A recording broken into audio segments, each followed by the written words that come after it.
Hi everybody, welcome back. Today I want to teach you my blueprint to build self-trust with your food from day one. The biggest challenge that people go through is when they get really inspired and motivated with eating healthier or changing their lives and they start making changes, and then for some reason they lose that ability to trust themselves. It's like something takes control over their brain and they sabotage themselves and go into this downward spiral and self-criticism. And then that propels them back into being motivated, trying again, losing that self-trust. I've been a registered dietitian for over 13 years now. And a lot of the time, people had a good idea of how to eat healthy. And they're like, I've been dieting and doing health plans for decades, I've done so many things. And so what is wrong with me? What's the problem?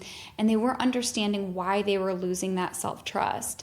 To be totally honest with you, I started going through that same experience too. And I had 2 degrees in nutrition. I was like, why am I losing this feeling of self-control with food, even though when I know what to do? So it took me through understanding how to find my confidence again. And now I teach that to other people. That's what we do in the Mastering Mindfulness Institute. Today I want to teach you some of the most important core components that will make meaningful shifts in the relationship with food and your ability to trust yourself.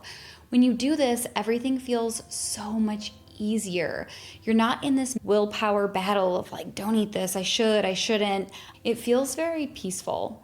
Because you have built that trust, it feels almost effortless to just tune into yourself and feel what choice is right for me. Let's just jump right in. I'm going to teach you the self-trust blueprint. The self-trust blueprint it's going to answer a lot of the common questions that people have, which is, how do I get what I want? What I really desire. How do I get there? We're going to break that down. How do I sustain my motivation? That waning motivation is probably the biggest thing that people rely on and it just doesn't stay. Then how do I build trust with myself? How do I get past those moments of where I lose my power with food or I lose that control? And how do I find that confidence back? So these are the core components that we're going to address here today. A lot of people think in order for me to get healthier, I just need more willpower. But that willpower, it never comes.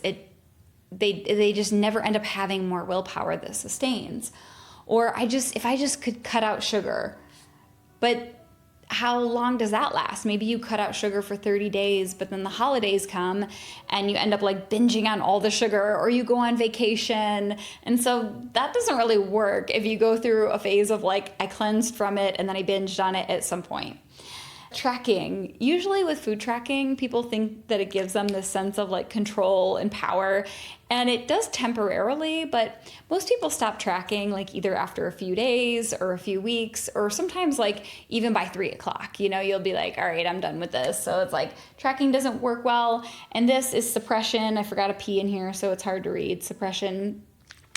Suppression of your own cravings. So that might be chew gum or distract yourself from food and temptations, or take a supplement or a medication to suppress your own cravings. Sometimes suppression can work, sometimes for a while, but typically it doesn't lead to the feeling of, yes, I am in my power with my choices and I feel really good. I don't love suppression as a method to try to get healthier. None of these really seem to work. So they might be all right, well, what do I do? Let's get to that.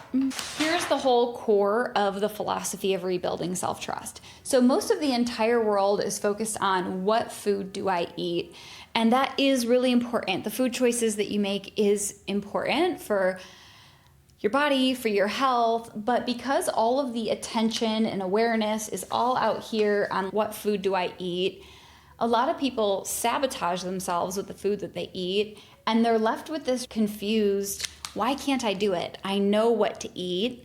What is wrong with me? And it's this really confusing feeling. In my philosophy around rebuilding self-trust, it's about taking your attention from the food and turning it this way, inward, in toward you.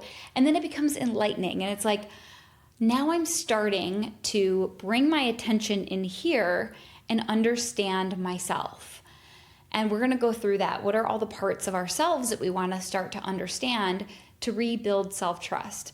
knowing how to eat healthy is only about 5% of what drives your food choices.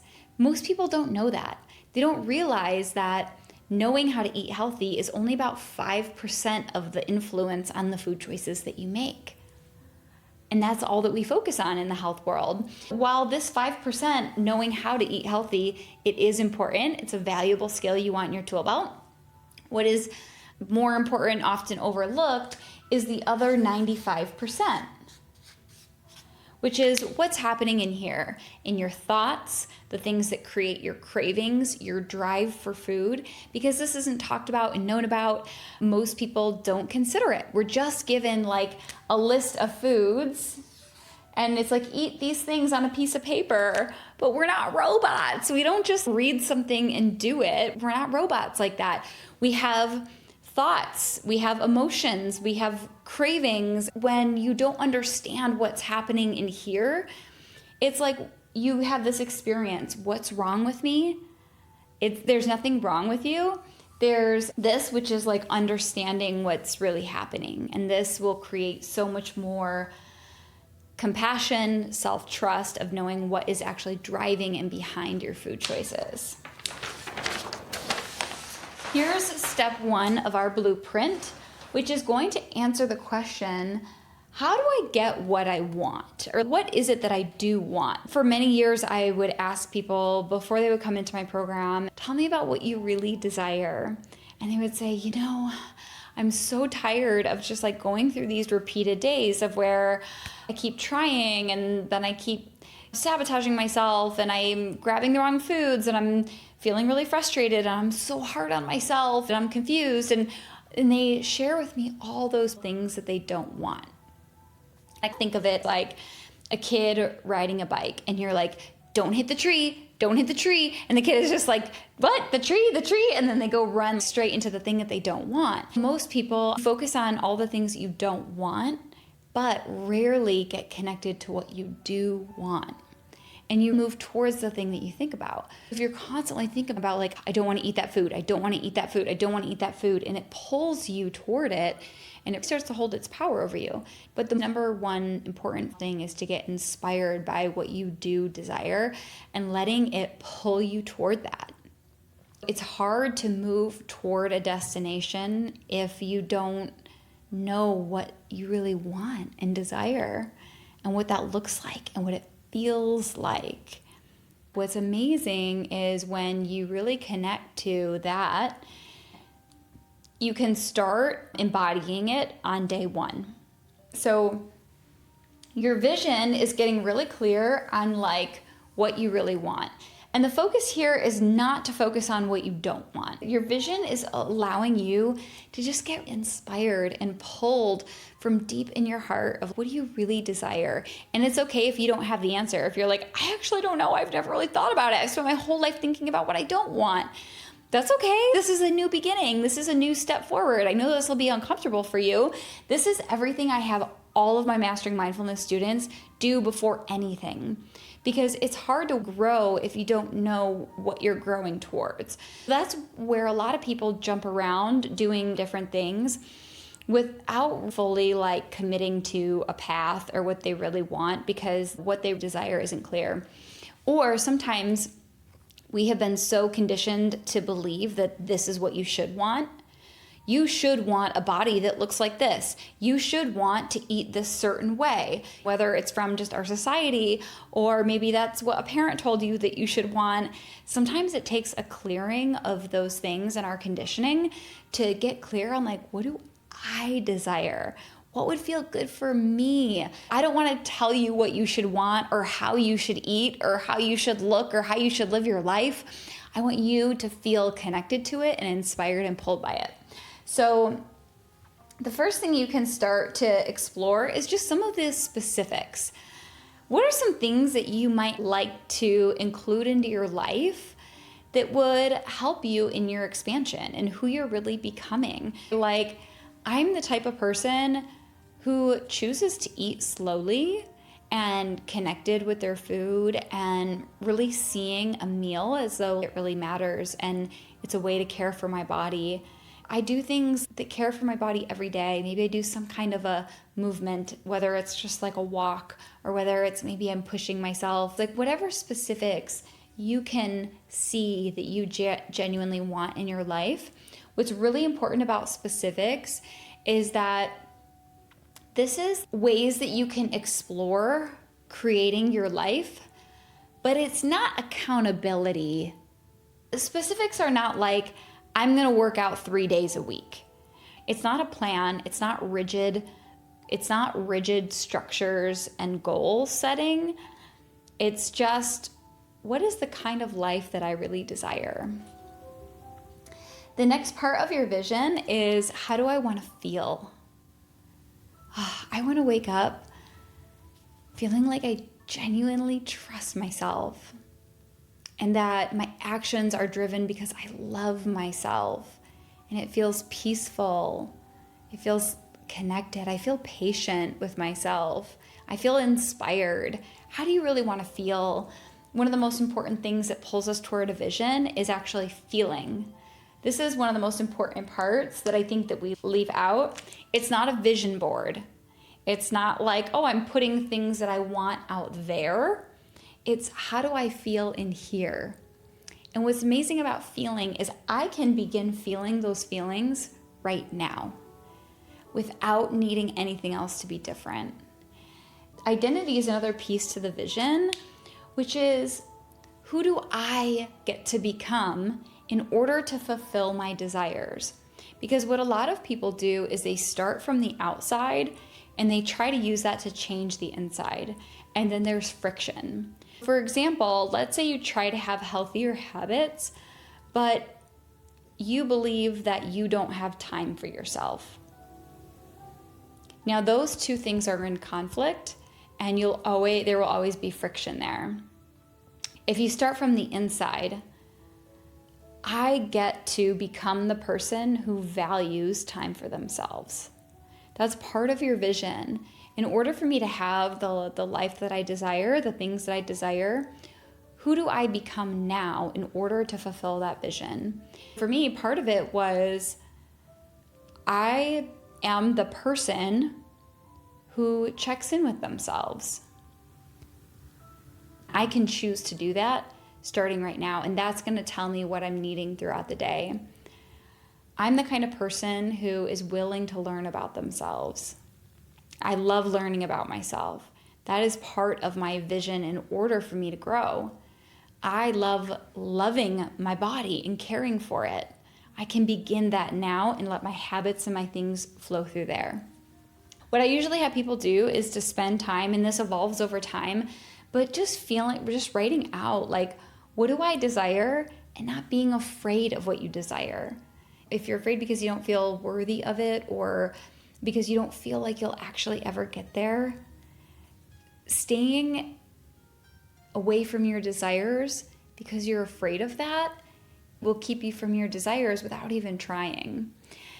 I'm not held accountable to like going to the gym every day, but what I can do is I can today begin embodying a person that I believe that I'm worthy of caring for myself, that I am worthy of taking time for myself, and I can embody that person starting on day one. But first, it's about getting really clear on like, what are your desires? What do they look like? What do they feel like?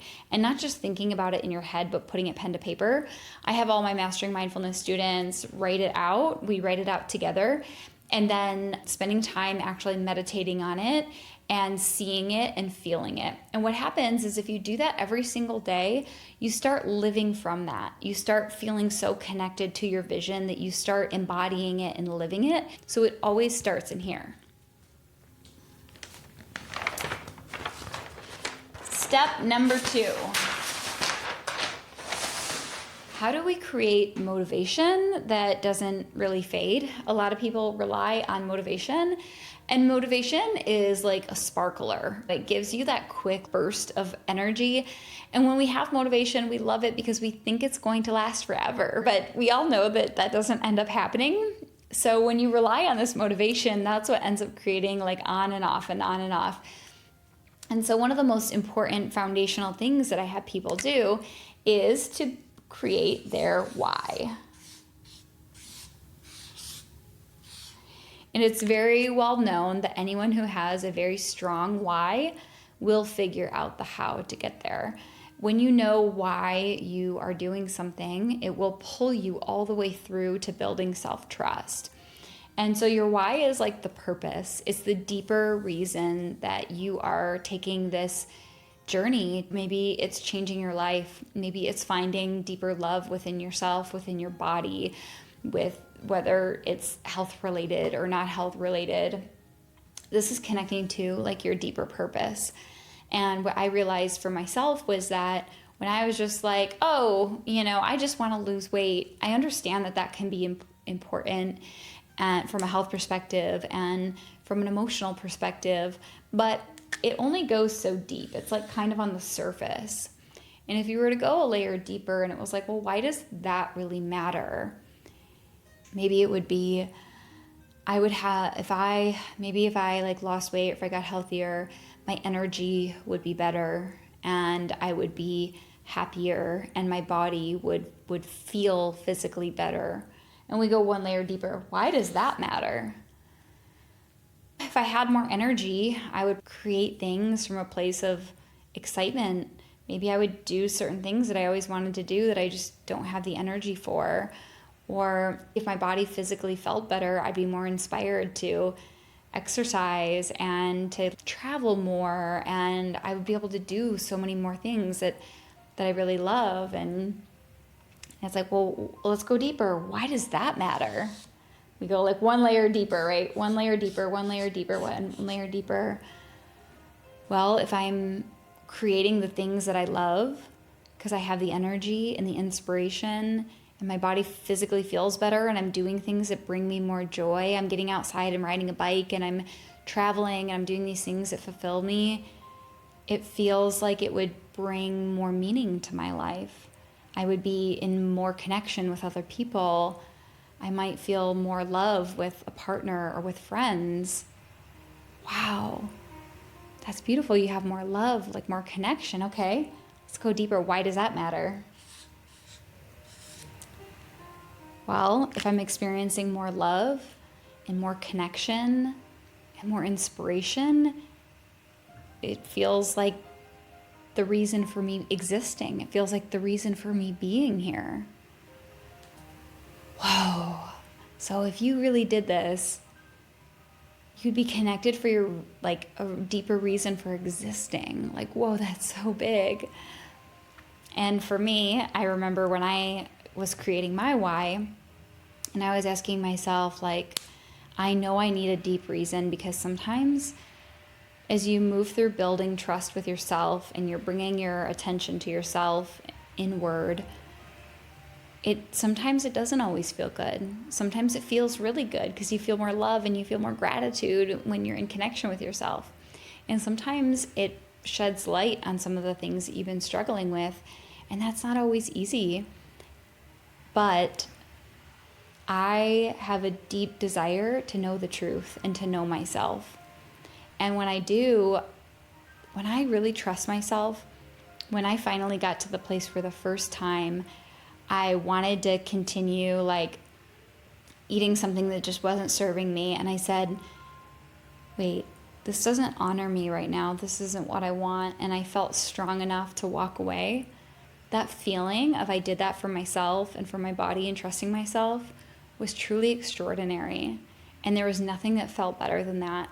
And so my why that I continue to hold on to is there's nothing better than the feeling of being able to trust myself when I want to, and it doesn't mean that I don't indulge, because I do indulge, but I do it from a place of trusting what is right for me and how much, and it feels in harmony. And that feeling of not being at war with myself or with my food makes all of this worth it to keep moving forward.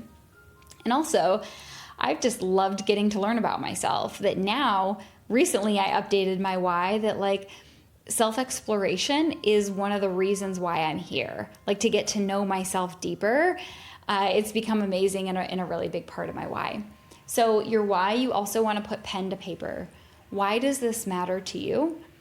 If you don't have a strong why, what happens is you kind of rely on a spark of motivation and it kind of like fizzles out and it comes and it goes.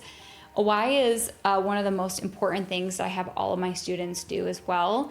It creates so much more purpose and meaning to this journey that they're going on, and it gives them the courage that when it gets challenging and uncomfortable, their why is there with them, pulling them through to their growth. And so you need something really strong that's going to keep you in it during your evolution as you're learning about yourself, as you're, letting some things go, understanding yourself. So that's step 2. Okay, step 3 is, so I have a vision of what I really desire. I know why I'm really headed there. It really is meaningful to me. Now, how do I build self-trust? And so the how is going to come from that inner exploration.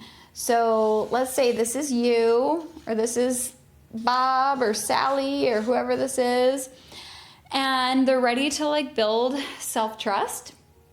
And so what they're going to start doing is, instead of focusing on right and wrong of food, instead they're going to start getting curious about their own inner exploration by bringing their attention here.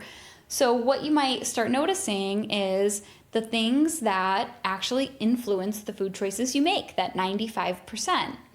And so this is all about getting to know yourself and working with your body. And I want to go through with you the 3-step process of how I do that with my students.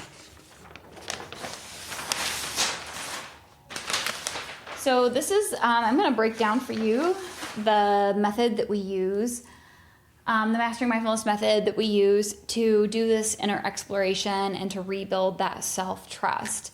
And so the first one,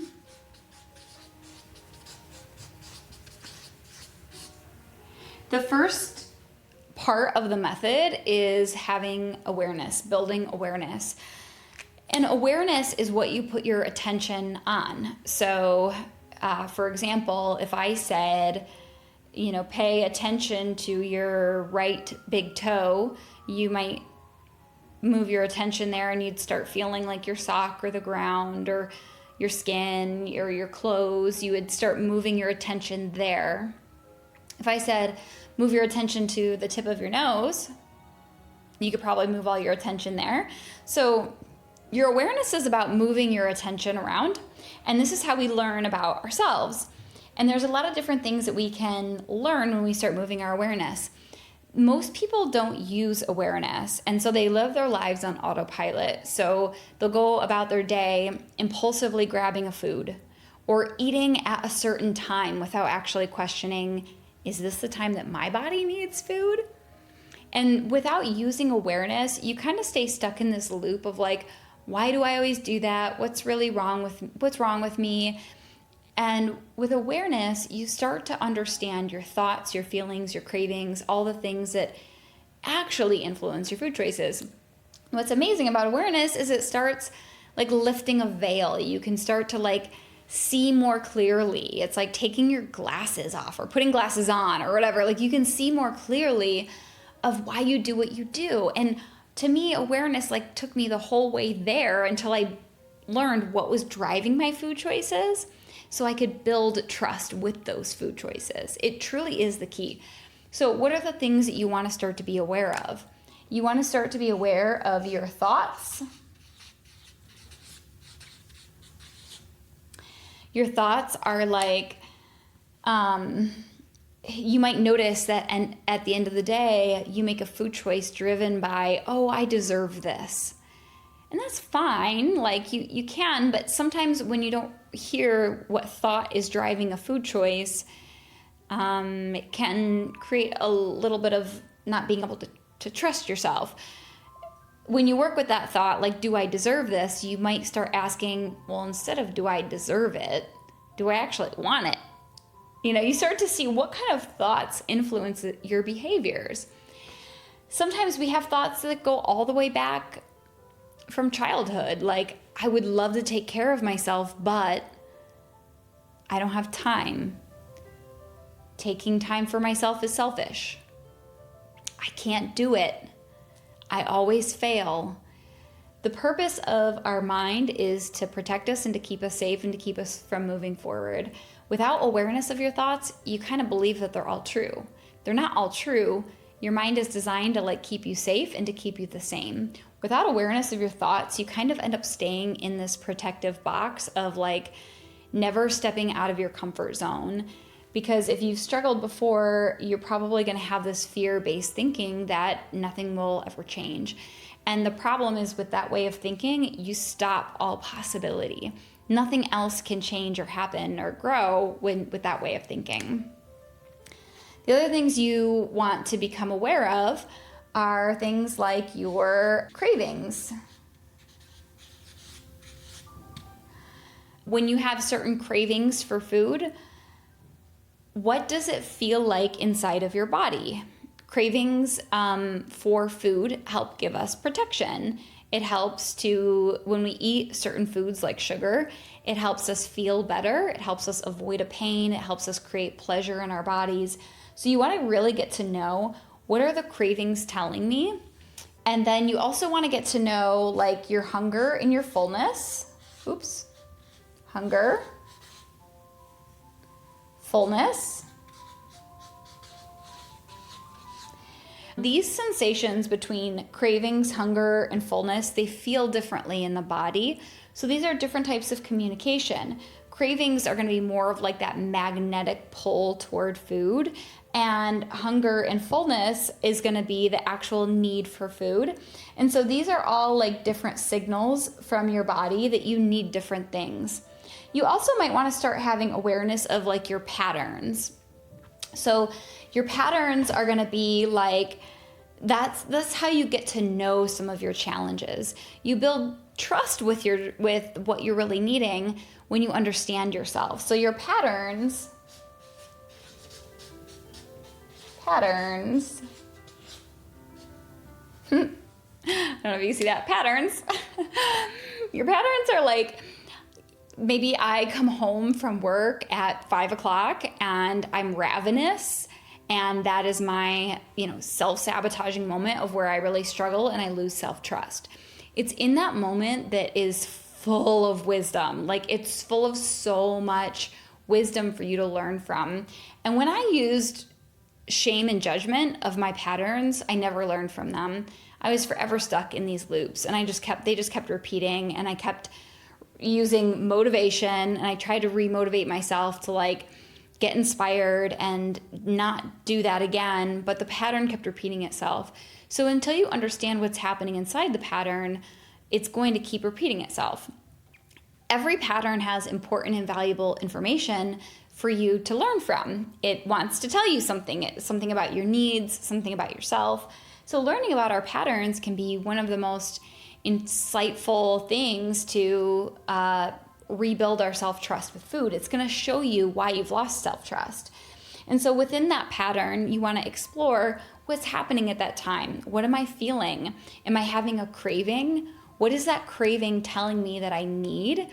Am I hungry? Am I full? And so these are different types of communication of what's happening. And if you can feel those differently, it's going to tell you in your body what's really happening and what you're really needing. So that's something I practice. Oh, wait, we're not there yet. Rewind. So that's something that I practice with my students is figuring out the different types of communication. I'll go over that in a future video as well. Awareness. Next step is regulation. So you've built awareness around yourself, your patterns, what's happening. When you're in the moment, you really want to practice regulation. And most people stay on autopilot and they have these impulsive behaviors. Like they're grabbing a food and they're going and staying in these patterns and loops because they're on autopilot and their nervous system is like in a stress state. They're in fight or flight. So the most important part is to start creating regulation, which means you want to regulate your nervous system. When you do that, your attention will start to come into your body and you'll start feeling the sensations of like, am I hungry? Am I full? Am I feeling an emotion? And so regulation is, we use our breath and meditation.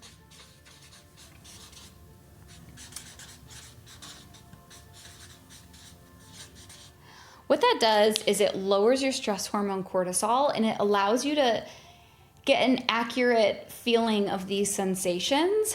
And so you start to feel them more accurately in your body. Like, am I actually hungry? Am I actually full? You start to pick up those sensations better. So we're using our breath and we're regulating our body. And as you do that, as you use your breath and you practice with meditation, what happens is your cortisol starts coming down, and that normalizes your appetite. So your sugar cravings aren't so revved up. You're not in that like craving type hypnosis state of where you're just like, I need food, I need this. Regulation is extremely important and the piece that most people miss. A lot of people will try to go straight to integration, and they struggle, and I'm going to break down why. So integration might be like mindful eating, where you're eating slowly and in tune with your food, or intuitive eating,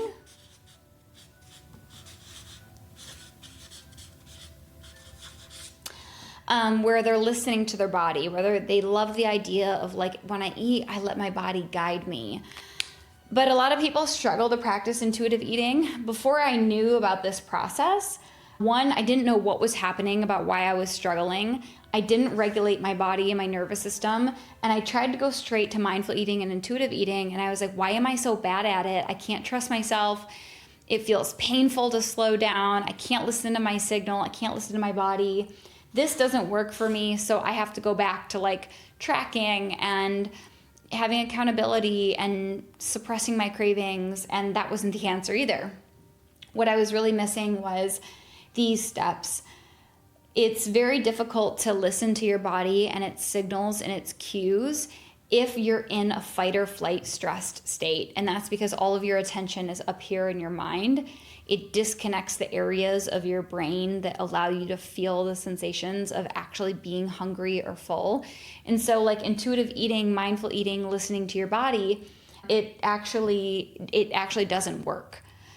So when some people say, not everyone can listen to their body, not everyone can do that, it's because they haven't done these steps first. They try to go straight to here and they feel numb to their body, so they feel like they can't do it, and they're still in the state of being controlled by cravings. If you haven't regulated your body and your nervous system, you often will feel more hungry and have like insatiable cravings, and you never feel satisfied. So this feels impossible to listen to your body. But when you regulate your body, your appetite normalizes, your cravings come down, and it makes being able to listen to your body while you're eating so much easier. And if you practice this, you'll start to understand what is happening in your patterns in a moment that when you lose self-trust, what are the thoughts that are contributing? What are the cravings telling you that you're really needing? Are you actually hungry or full? Like, what is actually happening inside of this pattern? Inside of a pattern, you might also pay attention to, like, did you try to not eat all day because you were motivated to get healthier and then you lost control? That's going to be a pattern that's going to keep you from trusting yourself. If you're not eating all day, you're going to lose control. So you want to get to know like your patterns and the places of where you're struggling. Then you want to regulate your body and your nervous system. And then you're able to rebuild self-trust with your own body and its signals. They're going to be a lot more clear. You're going to feel them a lot more. So these are really the 3 steps that we use: awareness, regulation, integration. And you can begin practicing these from day one.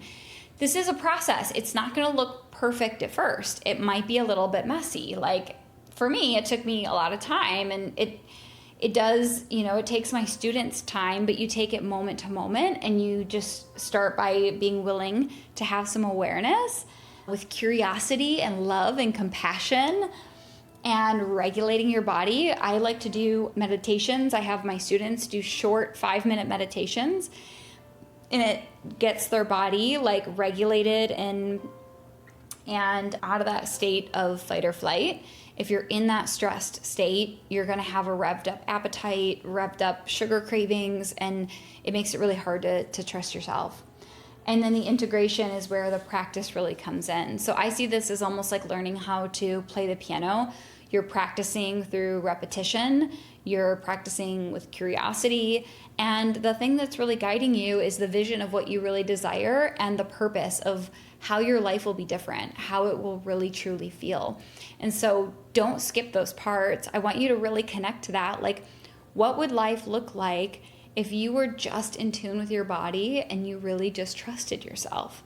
That it feels good, that it feels effortless to like eat healthy, and I love it, and I love caring for my body. And when I want to indulge, like I give myself permission to indulge every day, and I can eat a little bit and move on and still honor my body and get healthier. For me, it's changed my life so much. It's been so meaningful to me to not obsess about food all day long and be so hard on myself and so self-critical, to really be my biggest supporter and care for my body from a place of love and connection instead of forcing it and restricting it is like, it's everything. It's everything to me. I have a lot of my students I interviewed here about their stories because they've done it too. So if you really want to learn from other people too, and how they have gone through this process, like what does it really look like to be in the work, focusing on this, practicing it every day, check out their stories. They have such beautiful stories with so much wisdom from what it takes when you have to call on your vision, call on your why and what really matters to you. Because I know I can talk about this as a framework, but I know awareness can be hard, and it can be really hard if it comes with a lot of judgment. But if you're willing to be curious and see yourself as like, wow, I wonder what's happening here. I wonder what my body is telling me that it needs. I wonder what my heart is telling me that it really needs. You'll learn so much. And then love and compassion comes from that. You don't have to force yourself to love yourself. It happens and it creates internally because you're like, wow, that's what I was always needing and I didn't know. Okay? Regulation is really how we start to build this partnership with my body. When I take a breath, I feel my nervous system calm down. I feel my body open and relax a little bit. Now I'm working with my body's chemistry instead of holding my breath and almost fighting my own body. So big. And the integration is the practice. Can I practice this as a skill? Not that I'm inherently good or bad at, but because my why is so big and so meaningful, I'm willing to practice. I'm willing to get uncomfortable and fight for it. There are many times that I really didn't want to go through this process, but I knew what I really desired, and it guided me the whole way there, that I was like, I'm doing it. I'm going to do it. So the next parts of what's ahead that I want to show you in the future, the future of the Self-Trust series, is once you are tuned into yourself, how do you begin to trust your body's sensations? What do we do in some of the most challenging times, like during stress? And how do we bring in other things that we love, like pleasures and indulgences, and to be able to bring that into our lives from a place that isn't our weakness and causing us to self-sabotage, but truly from a place of our power. So keep an eye out if you want to be notified on the next ones, but definitely practice this. Put it into practice. If you have any feedback or any thoughts, if this opened up a whole new way of doing and being, I would love to hear any thoughts or insights. And if the next episodes aren't out yet by the time you're watching this and you want to keep learning, check out masteringmindfulness.institute. I have a really great free training on reclaiming your power with food that's going to go into some of this stuff, but a little bit more in depth and give you more stories and more examples that you can work through along the way. So I will see you guys in the next episode.